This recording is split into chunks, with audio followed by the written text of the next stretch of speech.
जय हिंद। आइए अब हम लोग जो है अटॉर्नी जनरल के बारे में ऑलरेडी पढ़ चुके हैं, ठीक है। उसी के साथ साथ जो है हम लोग सॉलिसिटर जनरल ऑफ इंडिया के बारे में पढ़ेंगे और additional solicitor general of India. देखिए अनुच्छेद 76 में, ठीक है, अनुच्छेद 76 आर्टिकल 76 में हम लोगों ने अटॉर्नी जनरल ऑफ इंडिया के बारे में पढ़ा।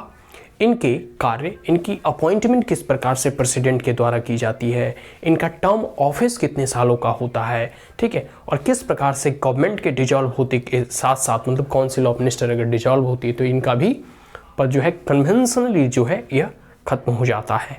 और इनके क्या क्या फंक्शंस हैं, क्या क्या किस प्रकार से यह गवर्नमेंट को जो है सुप्रीम कोर्ट में, हाई कोर्ट में रिप्रेजेंट करते हैं, किस प्रकार से यह पार्लियामेंट के प्रोसीडिंग्स में पार्टिसिपेट कर सकते हैं, इन तमाम चीज़ों के बारे में इनके अटॉर्नी जनरल के रोल, रिस्पॉन्सिबिलिटी और एक प्रकार से कह सकते हैं उनके पावर फंक्शंस के बारे में पढ़ा। और साथ साथ इनकी कुछ लिमिटेशंस के बारे में भी हम लोगों ने जाना। तो सेम फंक्शन, सेम दायित्व, सेम रिस्पॉन्सिबिलिटी, सेम कार्य जो है वह सॉलिसिटर जनरल ऑफ इंडिया के द्वारा भी किया जाता है। एक प्रकार से कह सकते हैं, हालांकि संविधान में जो ओरिजिनल कॉन्स्टिट्यूशन है उसमें सॉलिसिटर जनरल ऑफ इंडिया और additional solicitor general of India का कहीं भी हमें वर्णन नहीं मिलता, सिर्फ अटॉर्नी जनरल का हमें उसमें वर्णन मिलता है। लेकिन यह पद जो है कन्वेंशनली जो है ना, भारत जो है बहुत सारी चीज़ें जो है ईजाद करते रहता है, इन्वेंट करते रहता है, ताकि जो रोल एंड रिस्पॉन्सिबिलिटी है अटॉर्नी जनरल का उसमें इनका असिस्ट, एक प्रकार से उन्हें असिस्ट कर सके, उन्हें सहायता दे सके। और ठीक है, और कभी कभी जब अटॉर्नी जनरल अनुपस्थित हैं तो उस परिस्थिति में ये सरकार को रिप्रेजेंट करते हैं। तो देखिए इन एडिशन ऑफ कह सकते हैं अटॉर्नी जनरल के एडिशन में मतलब उसके साथ साथ जो है अदर लॉ ऑफिसर्स, ठीक है, अदर लॉ ऑफिसर्स के रूप में जो है भारत सरकार के वह सॉलिसिटर जनरल ऑफ इंडिया हुए और additional solicitor general of India. एक प्रकार से कह सकते हैं अगर हायरार्की में देखोगे तो सबसे ऊपर जो है टॉप पे जो है अटॉर्नी जनरल होंगे, ऊपर में उससे अगर थोड़ा नीचे बढ़ोगे तो सॉलिसिटर जनरल होंगे,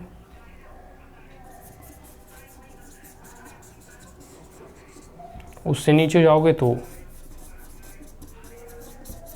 एडिशनल सॉलिसिटर, ठीक है।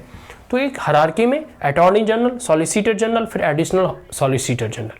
मतलब एक प्रकार से एक व्यक्ति, गवर्नमेंट के इतने सारे फंक्शन, हो सकता है कभी उनका तबीयत खराब है या कभी किसी भी रीजन या कारण की वजह से वो अनुपस्थित हैं, एब्सेंट हैं, तो उस परिस्थिति में जो है सॉलिसिटर जनरल जो है अटॉर्नी जनरल की जगह पे जो है गवर्नमेंट को रिप्रेजेंट कर सकता है। साथ साथ एक व्यक्ति का कोई सलाह अपना हो सकता है, लेकिन अगर दो व्यक्ति उसके साथ और बैठा दिए जाएं तो उनके डिफरेंट पॉइंट ऑफ व्यू हो सकते हैं।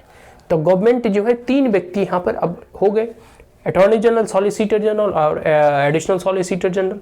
अब तीनों व्यक्ति कानून के अपने अपने क्षेत्र के विद्वान होते हैं, इमिनेंट ज्यूरिस्ट होते हैं। उस परिस्थिति में उनके सलाह, उनके मशवरा जो है एक प्रकार से बहुत मायने रखता है। और जब कभी कभी कोई ऐसा इशू जो बहुत ही कह सकते हैं कि कॉन्फ्लिक्ट अराइज होता है, कंट्रोवर्शियल इशूज होता है, तो उन तमाम चीज़ों में जो है हो सकता है तीनों से कानून से संबंध में जानकारी मांगी जा सकती है और बीच में देते भी असिस्ट करने का। देखो इनका मेन फंक्शन ही है assist the ordinary general in fulfilment of official responsibility. जो सरकारी या जो फिर ऑफिशियल वर्क है उनको करने में, उन जिम्मेदारियों को निभाने में, जो रिस्पॉन्सिबिलिटी, जो दायित्व है उसका जो है कह सकते हैं निर्वहन करने में, जो अटॉर्नी जनरल का जो रिस्पॉन्सिबिलिटी है उसे फंक्शन करने में, उसे सुचारू रूप से उसका कार्य करने में जो है यह असिस्ट करते हैं। असिस्ट करने का मतलब ही हुआ कि सरकार को असिस्ट करना, गवर्नमेंट ऑफ इंडिया को असिस्ट करना। तो तीनों मिलकर जो कह सकते हैं कि लीगल पर्सपेक्टिव को देखती है, ठीक है।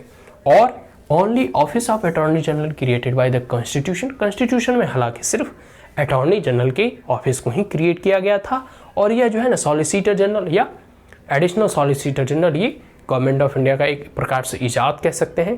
देखते हो प्रेसिडेंट है तो वाइस प्रेसिडेंट है, तो इस प्रकार से मतलब होता है, बहुत जगह जो होते हैं चलते रहते हैं, कोई दिक्कत नहीं है। आगे है अनुच्छेद 76 में कभी भी जो है सॉलिसिटर जनरल और एडिशनल सॉलिसिटर जनरल का वर्णन नहीं मिलता है, बट इनके ऑफिस बहुत कह सकते हैं कि बहुत बार जब आप देखोगे ना कि जो कोर्ट वगैरह में कंटेम्प्ट ऑफ कोर्ट वगैरह लगता है ना, तो ये सब चीज़ों को हम जब कभी आगे फर्दर डिस्कस करेंगे, या फिर कभी कभी ऐसा परिस्थिति उत्पन्न होता है कि जैसे डिफरेंट कोर्ट में जो है कहीं कोई हाई कोर्ट में ऐसा कोई इशू अराइज हो गया, कहीं से कोई सुप्रीम कोर्ट में, तो दो जगह एक ही टाइम पे अगर रिप्रेजेंट करना हो तो हो सकता है कि सुप्रीम कोर्ट में अटॉर्नी जनरल जा रहे हैं, हाई कोर्ट में जो है ठीक है सॉलिसिटर जनरल को भेज दिया जाता है। तो बहुत बार ऐसा जो है कह सकते हैं कि सिचुएशन अराइज होता है जिसमें कि गवर्नमेंट के रिप्रेजेंटेटिव के तौर पर कौन रिप्रेजेंट करेगा, तो ये लोग रिप्रेजेंट करते हैं in legal perspective, legal matter में, जो कि केसेस न्यायपालिका में गवर्नमेंट के थ्रू जो है लड़े जाते हैं, या फिर कोई भी चीज़ों पे अपने बिंदु और अपने पक्षों को रखे जाते हैं। इसी प्रकार जो है स्टेट गवर्नमेंट के तौर पे भी हम लोग देखते हैं, स्टेट के अपने जो है अटॉर्नी जनरल, सॉलिसिटर जनरल जो भी है, उनके भी अपने होते हैं, एज ए उन्हें गवर्नर अपॉइंट करते हैं। उन तमाम चीज़ों के बारे में आप लोग हम कभी फर्दर किसी नेक्स्ट वीडियो में डिस्कस करेंगे। अब जो है अटॉर्नी जनरल और सॉलिसिटर जनरल के चैप्टर को हम यहीं सम अप करते हैं। Is that clear? So that's all, and if you are the first time on my channel then like it, share it as well as subscribe it, and also press the bell icon. If there were any queries, comment, suggestion, advice, you may comment in the comment box. Thank you once again. Have a great day.